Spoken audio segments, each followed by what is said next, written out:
Yo my people, this your boy Galas, umwana w'umunyamurenge. Murakoze cyane twongeye kugaruka imbere za kamera kugira ngo tubaganirize. Hari igitekerezo nagize cyo kuzajya mbazanira umutumirwa muri ya gahunda yo kugira ngo dukomeze dushishikarize urubyiruko gukunda iwabo, gukunda gakondo, gukorera igihugu, gukorera ubwoko, gutanga umusanzu wawe n'imbaraga zawe, kwiga gukoresha imbaraga zawe mu bintu by'agaciro, mu bigufitiye agaciro, mu bifitiye agaciro societe. Kuri uyu munsi rero nifuje kubazanira umutumirwa, njye sindo umunyamakuru just kwa rukubashikiriza umutumirwa w'uyu munsi, narangiza nkabahereza umwanya mukaganira. Umutumirwa w'uyu munsi rero ni umuntu arakuze, sindi bo muvuge, araza kwivuga, duha imyirondoro ye, atubwira uwo ari we, mumumenye neza, niturangiza tuganire. Murakoze cyane. Reka ndangize mbanza gushimira abantu badukurikirana. Aha ndabizi ko cyane cyane dufite urubyiruko. Nimvuga urubyiruko ushobora kuba umupapa ariko ukiri munsi y'imyaka 40, kuko cyane cyane nzi ko hano dukurikirwa n'abantu bagifite imyaka itari hejuru cyane. So mwisange, ibitekerezo byanyu birakenewe. Iki ni ikiganiro kizajya kigaruka buri gihe mu buryo bwo kwigisha urubyiruko rwacu gukunda igihugu, gukunda gakondo, kuba proud y'uburiwe, cyane cyane ubwo iyi message igenewe abo dukomoka mu gihugu kimwe, kuko niho twagiye duhura n'izo challenge cyane bitewe n'impamvu z'intambara. Ugasanga umwana yakuriye i Burundi, yakuriye mu Rwanda, yakuriye Kenya, Uganda, bityo ntabashe kumva ko ari proud yo kuba ari umukongomani. Rero niyo ntego y'iki kiganiro. Reka nsuhuze cyane bene wacu guturuka Imasisi, bene wacu b'abanyamurenge, bene wacu guturuka za Rucuru n'ahandi bose, abo tuvuga ururimi rumwe, dukomoka mu gihugu kimwe. Sa murakoze, reka twakire umutumirwa wacu. Galas, turamushimiye, barikiwe sana. Amazina yanjye banita William Muyoboke, mu Rwanda shaka, ndi umunyamurenge. Iwacu ni muri Congo. Iyo umuntu avuze umunyamurenge babyumvikana already. Muri Sud Kivu aho bita mu Bijabo ku Ndondo muco hagati. Dushimye Imana rero ko kubw'uyu mwanya Imana iduhaye kugira ngo tugire message dutanga ku rubyiruko rw'abanyamurenge aho bari hose ku isi, abari muri Congo, abari mu bihugu bitandukanye muri East Africa Community, abari mu Buraya ndetse na USA. Mwese tuhaye kaze kuri ikiganiro cacu. Turagira ngo tuganire hejuru y'umusore ufite icamariye societe ndetse nico iwe ubwe yimariye. Hanyuma tuze byenda gusoreza kumarira igihugu. Umusore, iyo mubavuze umusore direct humvikana imbaraga. N'abantu bose bakunda abasore. Imana ikunda abasore, Satani nawe ubwe akunda abasore. Abanyapolitike bakunda abasore. Umuntu wese ushaka kugira ico ageraho yakwifashisha urubyiruko, kuko urubyiruko ni imbaraga kandi bayazana impindura amatwara nziza cyane. Rero kugira ngo umuntu ugire ico marira abandi, intambwe ya mbere nuko iwe ubwe agomba kugira ico yimarira. Iyo ubwawe ufite ico wimariye biroroshe kugira ngo ugire ico umarira abandi, kandi wowe ubwawe ntaco ufite wimariye biranagoye, ntabwo wakimarira abandi utaracimarira. Rero ni intambwe imwe iyo kugira ico wimarira wowe ubwawe, ukiteza imbere, ukahindura imyumvire yawe, ugahindura ibintu byinshi kuri wewe, hanyuma iyo image akaba ari uhereza societe, environnement mu bamuturanye. Ni nayo izikura igahindura igihugu cyangwa ikazana impindura amatwara. Rero umusore ni imbaraga kandi umusore ni intumbero. Umuntu wese w'umusore udafite intumbero, udafite inzozi, uwo muntu biragoye kugira ngo agire ico yimarira, kuko inzozi z'umuntu nizo zituma ashiramo intege kugira ngo atangire atere intambwe agere ku nzozi ziwe. Rero iyo udafite inzozi iyo utifitiye iyerekwa, iyo utifitiye viziyo ku giti cyawe, biragoye rero. Sinzi ukuntu twabivuga, ariko iyo wewe ubwawe ufite inzozi, izo nzozi nizo zibyara ikintu gikomeye gihindura wewe ubwawe. Iyo wewe umaze guhinduka, ubasha guhindura n'abandi. Nkunda gukoresha ingero za Bibiliya kubera ko ndi umukristo, nemera Imana. Turareba Bibiliya izivuga, iziduheza umugani w'ibimonyo. Ibimonyo ni imungu, je pense, sinzi. Bibiliya izivuga ngo ntibigira umutware, ntibigira shebuja, ntibyanize primaire, ntibyanize secondaire, ariko bizi kumenya ibihe. Rero umuntu wese agomba kumenya ibihe, ngo bimenye ibihe by'imvura, bikamenya n'ibihe by'izuba, ngo hanyuma ngo bikiteganyirize ejo hazaza. Ni Salomo wabyanditse, ari kugaragaza kwereka abantu b'abasore n'abagabo, abantu bose muri en general, ukuntu bakwiriye kubaho. Bibiliya zivuga ngo ubyitegereze uko bigenza, kandi bidafite abayobozi, bidafite na niveau d'étude, ariko bikamenya kujera igihe cyabyo, bikamenya kubaha n'ibihe no kugenzura ibihe. Ariko umuntu ufite ubwenge akananigwa kugenzura ibihe, mugani uriya mugabo perezida w'u Rwanda akoresha terime ngo kwigira. Umuntu ufite ubwenge, ufite ibitekerezo w'umujene, uri mu bihugu w'edahera binateye imbere, ariko we adafite kumenya kugenzura ibihe. Rero iyo umuntu ari umusore, ubu uri umunyembaraga, ubu ngubu murambona ndacana umusore kabisa, ariko uko imyaka igenda iza, ni nako gusaza kuzagenda kuza. Noneho intege zigenda zishira. Uko zigenda zishira, niko ntakaza imbaraga. Uko ntakaza imbaraga, ni nako n'icizere kigenda kishira muri je. Ntiwabwira abantu ngo icyo utakoze uri umusore, nimba utaritejeje imbere uri umusore, ngo uziteze imbere uri umusaza. Nimba ntacyo wimariye uri umusore, ntacyo wakwimarira uri n'umusaza. Keretse Imana igira ibitangaza, wabyara abana mu nzira z'abana, akaba ariho Imana ikoresha. Ariko ku bwawe izo chance ziba zarashize. Rero na Yesu yabwiye Petero, aramubwira ngo nusaza bazagukenyeza bakujane aho udashaka. Ariko mu gihe ukiri umusore, ubasha kwiteza imbere, ubasha kwifasha, hanyuma ugafasha n'abandi. Kugira ngo umuntu yifashe rero, nihuta ndeke gutinda amagambo. Kugira ngo umuntu yifashe, hari ibintu ugomba kureka. Ugomba kureka ikintu bita ubushango, ugomba kureka ikintu bita ubute, mu kindi kinyamurenge nimba ari ubunebwe. Iyo tuvuze ubunebwe, abantu bumva ko ari ubunebwe bw'abapagani, oya, ndavuga ubunebwe bw'imikorere. Nimba ushaka kwigira, ushaka kwirema, ushaka kwiyubaka, ushaka kwifasha we ubwawe, tandukana n'ubute, utandukane n'ibintu bidafite umumaro, utandukane n'ibintu bidafite umusaruro, utandukane n'ibitotsi, ugabanya amasaha yo kuryama, ukore. Iyo ukora cyane urunguka. Bibiliya iravuga ngo ukuboko k'umunyamwete, ngo Imana izi kugasanira, kukazana umugisha, uwo muntu agatunga. Umuntu wese ufite ukuboko k'umwete, Imana irakugasanira. Ngo ariko ukuboko kudeha, Bibiliya ivuga ngo ukuboko kudeha ngo kurakenesha. Rero intambwe ya mbere kugira ngo wiyubake, wigire, nuko utandukana n'ibitotsi, utandukane n'igitanda, ureke kurobanura akazi akariko kose gapfa kuba kaguhemba, hanyuma ukore cyane, ukora amasaha menshi. Imana nk'urugero rukwiriye nayo yarakoze. Yakoze iminsi 6, ku munsi wa 7 yishimira ibyo igezeho. Abantu benshi baravuga ngo iraruhuka, ariko Imana ntiziruhuka nk'uko sinyantegenke, ahubwo yishimiye imirimo y'amaboko yayo. So nukuvuga iki? Nukuvuga gukora ni intambwe ya mbere yo kwiyubaka ubwawe.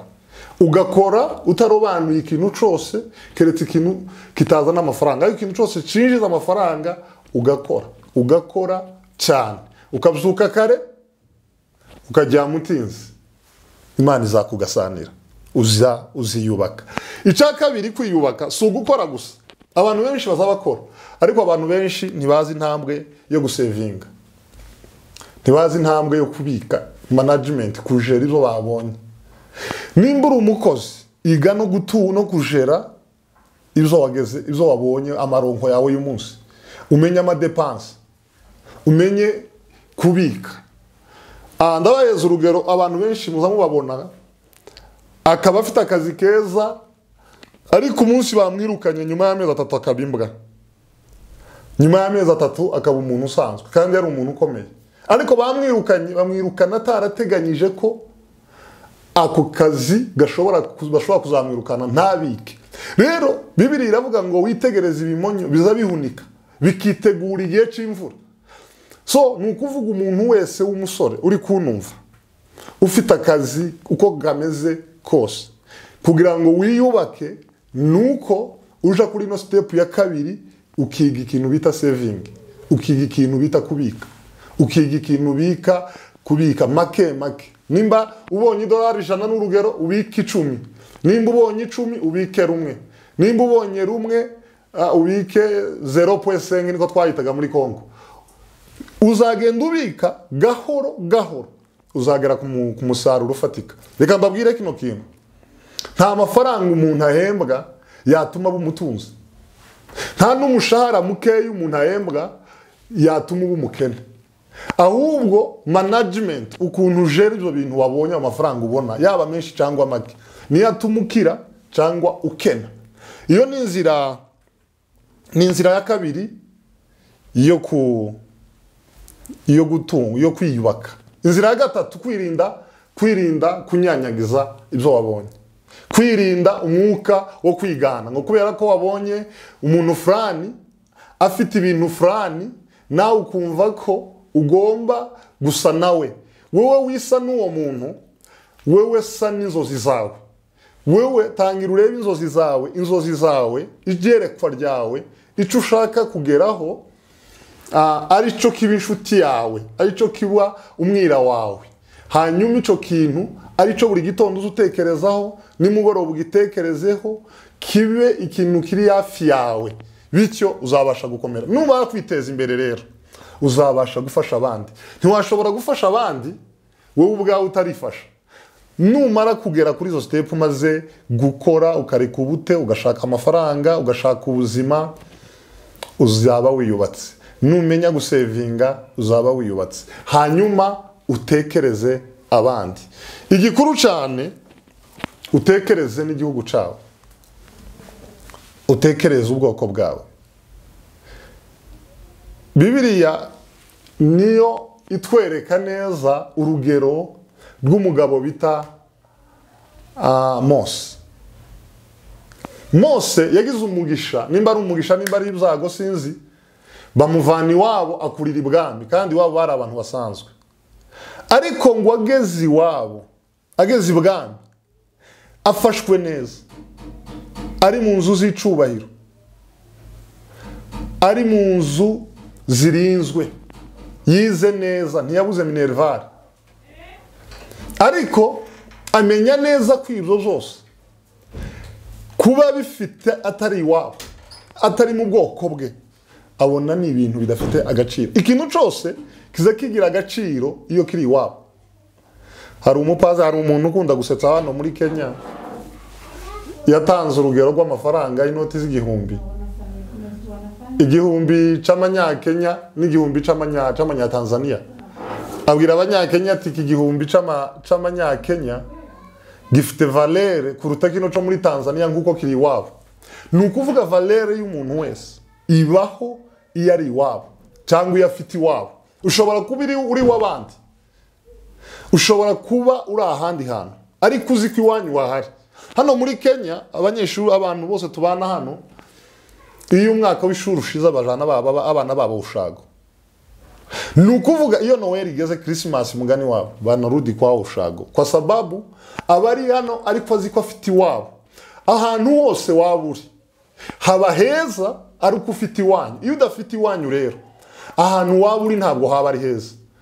Rero umuntu wese ufite ibitekerezo bizima, cyane cyane w'umusore, urubyiruko nk'uko abasaza imbaraga zabo bakoze igihe cyabo, uwo muntu agomba gutekereza iwabo, uwo muntu agomba gutekereza kugira iwabo.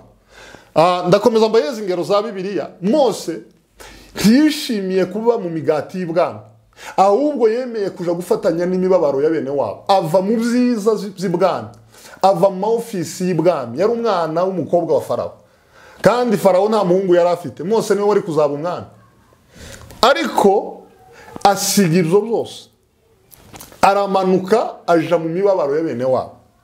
Bibiliya iravuga ngo arangije gucura bene wabo batashe, bageze mu gihugu cya Jordaniya, ntihakujya ya Yorodani, niho amoko atatu cyangwa inzu zitatu, inzu ya Rubeni n'iya Gadi n'igice cy'umuryango wa Manase bahashimye. Ariko arababwira ngo kugira ngo bibe byiza, ndagira ngo ahantu mu nyumve cyane, kugira ngo bibe byiza nuko musiga abagore n'abana hano, kuko mwashatse gusigara hano. Ariko abasore banyu n'abagabo bakiri bato bashoboye, mujabuke mutabarane n'abandi. Nimumara gufata igihugu cya Kanani, mumaze kugihindura, niko Bibiliya ivuga, muzasiga abandi mu mahoro, hanyuma mugaruke muje mu bintu byanyu. Abasore bari kunumva hirya no hino, b'Abanyamurenge, Abanyamasisi, Abanyarucuru, niho dusangiye igihugu, dusangiye n'umuco. Ni byiza kuba Canada, ni byiza kuba Australia, ni byiza kuba muri Amerika, ni byiza kuba Nairobi, ni byiza kuba Kampala, ni byiza kuba Kigali ni Bujumbura n'ahandi. Ariko ukahaba uvuye gutanga amahoro iwanyu. Arababwira ngo mujabuke mutere imisozi yose muyifate, hanyuma mugaruke mube muri Yorodaniya, muri Jordaniya. Baragenda batabarana n'abandi, igihugu gifashwe, amahoro abonetse, abantu bari sitareye muri Kanani ku musozi w'Ishiro, bayobowe na Yoshua. Generale Yoshua arabasezerera, arababwira ati nimutaye amahoro, akazi kanyu mwaragakoze. Ni byiza ko tuba mu mahanga, ariko iwacu hari amahoro. Ni igisebo kuba mu mahanga, ariko iwacu nta mahoro. Icyo ni igisebo kuba uryamye Canada, kuba njyamye muri Nairobi, kuba ndaryamye sinzi hehe. Ni igisebo, iwanyu nta mahoro. Bibiliya ndakomeza nyikoreshe kubera ko nico gitabo nza nsoma cyane. Izivuga ngo umuvandimwe azavuka gukura abandi mu makuba. Rero iyo uvutse ugasanga ba grand frère communauté yawe iri mu makuba, iri mu kaga, uri umusore, uri umugabo ufite imbaraga, hanyuma tugire icyo ukora, tugire contribution yawe ugaragaza mu kurenganura abo bantu bakure muri ako kaga, kandi uri umwana w'umuhungu waravutse gukura abandi mu makuba. Bibiliya ikugereranya n'inda itarigeze ibaho y'umuntu, inda yabaye avortem, inda yavuyemo, kuko inda yavuyemo nitegize ikimarira abantu bariho. Nawe wavukiye gukura abandi muri izo ngorane, muri ayo marira, muri ako gahinda, wavutse uri igisubizo. Ariko sinzi ikintu kiguheranye. Rero ndagira ngo utekereze kuri ico kintu, ukuntu umuntu avukira gukura abandi mu makuba. Rero ntitwavutse kugira ngo twiyubake gusa, twaravutse twiyubake, tugire amafamiye yacu meza, ariko kandi tube n'incungu z'abandi bantu, kandi tube umusaruro ku bandi bantu, kandi tube igisubizo ku bandi bantu, kandi tube igisubizo ku bwoko bwacu. Reka nsoreze kuri no nkuru ya Bibiliya nkunda cyane y'umugabo bita Uriya. Murantunga ndabatindira, ariko reka dusoreze kuri iyo nkuru y'umugabo bita Uriya. Uriya yari umusore w'umusirikari wari ku rugamba igihe cy'umwami Dawudi. Hanyuma Dawudi atera umugore wa Uriya inda, hanyuma ahamagaza Uriya kugira ngo amuhe ikibari ararane n'umugore we, hanyuma iyo nda bazayitirire Uriya. Uriya araza ahamagajwe n'umwami avuye ku rugamba. Yari umusore nkanjye, yari umusore nkawe, yari yarasobanukiwe ikintu bita kubera abandi incungu, kubera abandi igisubizo, kubera abandi umusaruro. Mwa basore mwe muri kunumva, muri umusaruro wa rubanda, muri umusaruro wa communauté yanyu, muri umusaruro w'igihugu cyanyu, muri umusaruro w'abavandimwe banyu. Araza yahawe ikibari n'umwami. Ageze ibwami, umwami aramubwira ati nta kindi kibari, genda ujyame iwawe uruhuke, woge, ube stare kabisa nk'intwari ivuye ku rugamba. umusoda w'igitangaza umugabo uzi untangaza muri Bibiliya yanga kurarana n'umugore we, yanga kuryama mu nzu muwe, yanga kuja mu mashuka ngo yiyororose, yoge, arye, aryamamwe, abandi basore bari ku rugamba. Abwira Dawudi ngo biragatsindwa ko naryama ngasinzira. Uyu muhungu atandukanye natwe cyane. Biragatsindwa ko naryama ngasinzira, abandi bahungu b'Abanyisiraheli tungana bari ku ntambara. Wa musore we uri kunumva, biragatsindwa kuryama ugasinzira, iwanyu harasenyutse. Biragatsindwa kugendera mu gihugu c'abandi ba nyiraco bagwaniyemo atwara Range Rover nziza cyangwa sinzi imodoka yariyo, ukarya ugahaga, ukaja guhahira mu supermarket, ukambara imyenda myiza, abandi bana mu ngana bari kunyagirwa, bari gushaka amahoro y'abandi bana. Aravuga ngo biragatsindwa ko nasinzira n'umugore wanje, abandi bahungu tungana bari ku ntambara. Aramanuka ntiyararana n'umugore we, aja kubarana n'abasirikari ku marembo. Dawudi amenya ayo makuru, aravuga ati mureke tumusindishe.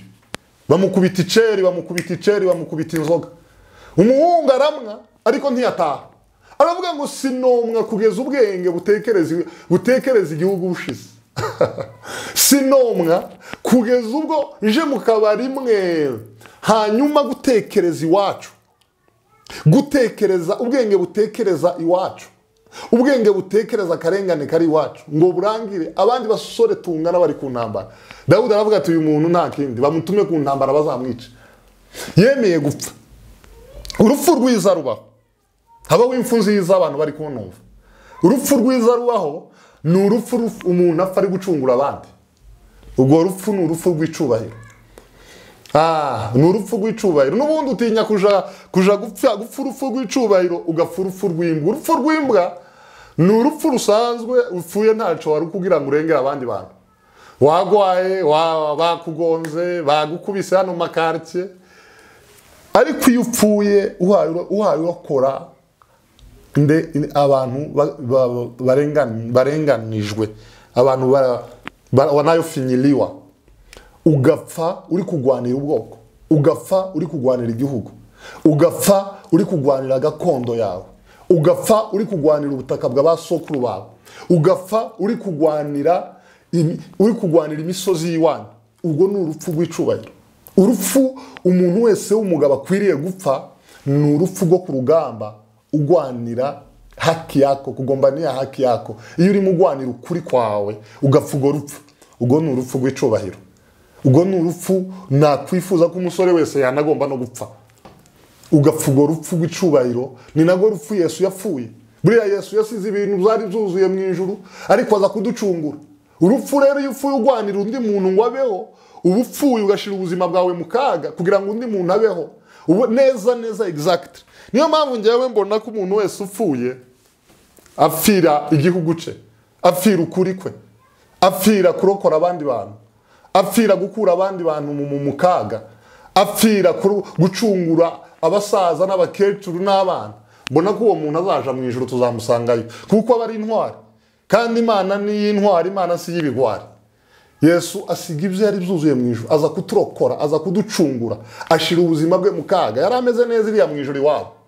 Bavandimwe, aho uri hose ntabwo ari heza cyane. Ahantu heza ni ugukora igikwiriye abasore, igikwiriye abasore, igikwiriye urubyiruko ni ugucungura abandi bantu. Amaraso yawe ukayagira igitambo c'abandi bantu. Murakoze, mugira umugisha, mugira amahoro. Shalom, shalom, shalom. Imbaraga zanje nawe, ugukora kwanje nawe, umusanzu wanje nawe, ibyo bizasa na murenge. Imbaraga zanje nawe, ugukora kwanje nawe, umusanzu wanje nawe, ibyo bizasa na murenge.